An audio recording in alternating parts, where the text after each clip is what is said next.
Welcome in to the Mental Moments podcast with your guide, Healing Hottie. Mental Moments is where we walk through life experiences, yours and mine, finding the ingredients to make life sweeter. A conversation to consider our minds, bodies, and soul, moving with gratitude, one step at a time.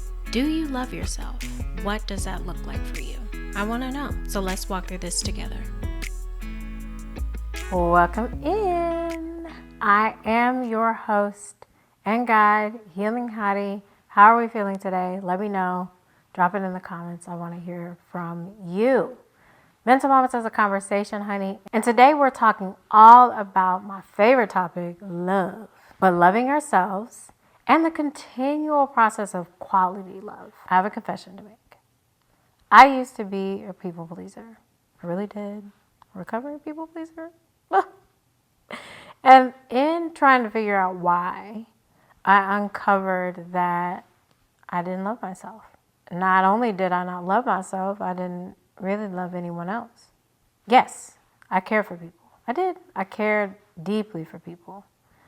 But I was focused more on trying to win them over, trying to prove myself than truly loving them. But I was more focused on trying to win them over and give them everything that they could possibly ever need so that they wouldn't feel anything negative that I felt.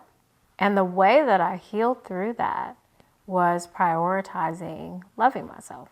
Loving yourself, much like healing, is not a one and done process. So let's venture down this path of loving yourself and what the process of remaining loved looks like. So we talked about acting in knowledge before when we were talking about support systems and creating a foundation in your life of moving in a trusting way.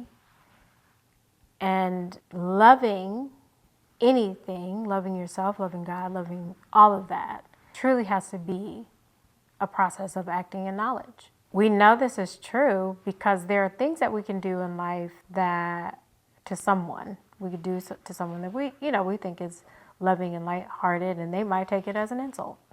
You have to really understand, not only for them, but we're talking about ourselves here, what makes you feel loved and what is truly loving to you. So maybe it is like a quiet morning.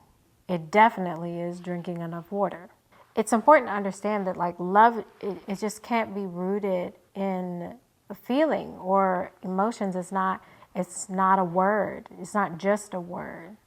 Love is patient, it's kind. It doesn't concern itself with whether you are deserving.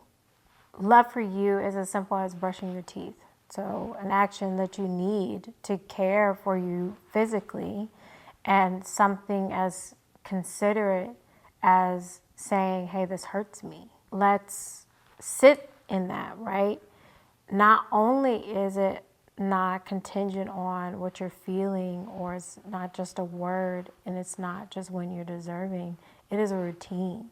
It is a process. It is a flow that must exist in order for you to thrive and feel loved. And so if you're in a space that I once was, where you didn't love yourself, and let me just pause there and how I really figured out that I did not love myself. So I was in a relationship at the time, and it just was not working. And I thought I was doing everything that would be loving to them. I did everything that they asked me to, and it really was not enough. And at the same time, I also found myself in a job that was just not a healthy work environment, and it very closely resembled my home life. And one night, he asked me, "Do you love yourself?" And my response is that I think I do. And when I sat down and really thought about it, what that means, when I talk about the simplicity of it, my self-care, my maintenance, the things that I should do, like working out, felt very if the conditions are right, sure. If I'm going somewhere today, if I'll care about my hair, after this pandemic. Like it was really like there was always a contingency behind the actions. When I boiled it down to thinking about how I loved others, it was a contingency behind it. Are you good to me? Are you grateful for what I'm doing? Can I help diminish anything that you're experiencing negatively? There was always just this but there has to be this.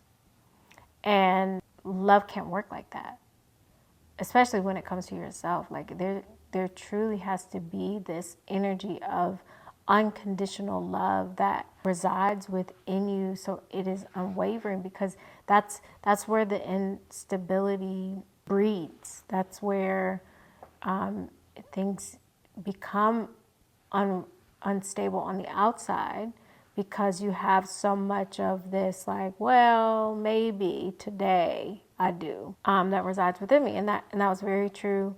That was very true for me. So understanding love it really exists in such a simple and a complex way. I had to start to build routine around my needs and my desires. We get so caught up in living this thing called life that we'll be very focused on what's necessary for us to survive, that we forget our desires altogether. And that's a part of loving you.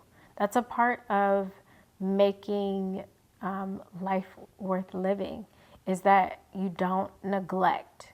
Even if you can't act on your desires, you don't neglect the desires, especially the ones that are good for you. Love also looks like making a list of boundaries, affirmations, reminders to make you feel loved in the moment, retroactively and for the future. I mean, it really has to be, you really have to inundate yourself with love, because life, the world gets so heavy all the time. And if you don't create that ecosystem, if you don't get into the flow, even when you don't feel great, if you don't get into a flow of where love is just constantly in and around you, even when your mind gets clouded to tell you that the thing that's always been loving to you is suddenly not loving, it's really hard to come out of those spaces. And so it's important to establish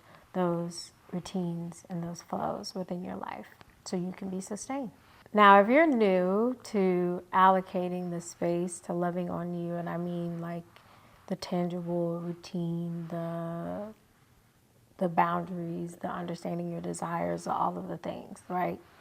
It might look foreign to those around you in the beginning. It might be dang, girl, you choosing yourself all of a sudden, I thought, what, and that happens. That happened for me, for sure, where I suddenly started to love myself and I became less available to the things that were not loving to me.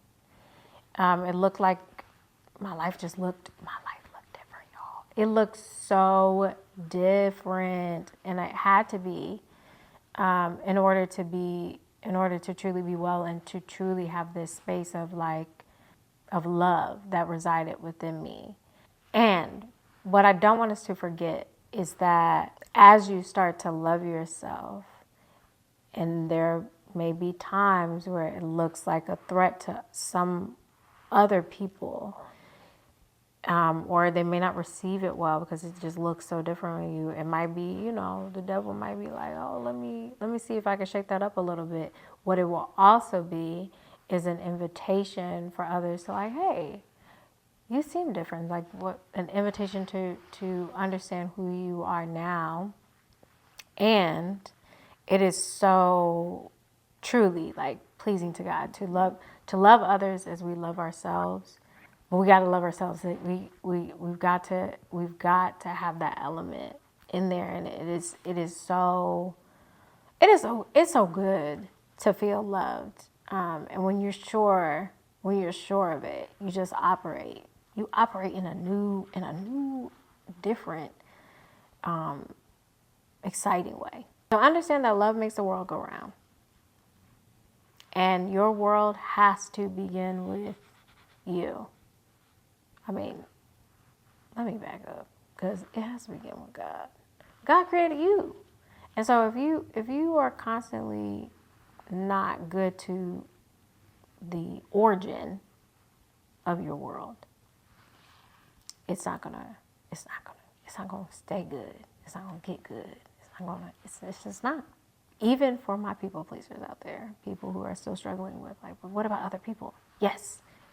Don't forget about other people, because the more that you love yourself, it will enable you to love more genuinely and more deeply and have a supply that never runs out. The thing is that it's not about them. It is about you. And that is okay, to be loved. That is all I have for today. But remember, this is a conversation. So make sure to follow us on Instagram at Mental Moments and Healing Hotties, so we can keep this conversation going. If I can leave you with anything, know that I pray that what took me 12 steps takes you 3. Keep building a life you will be proud of, no matter how long it takes. Until next time.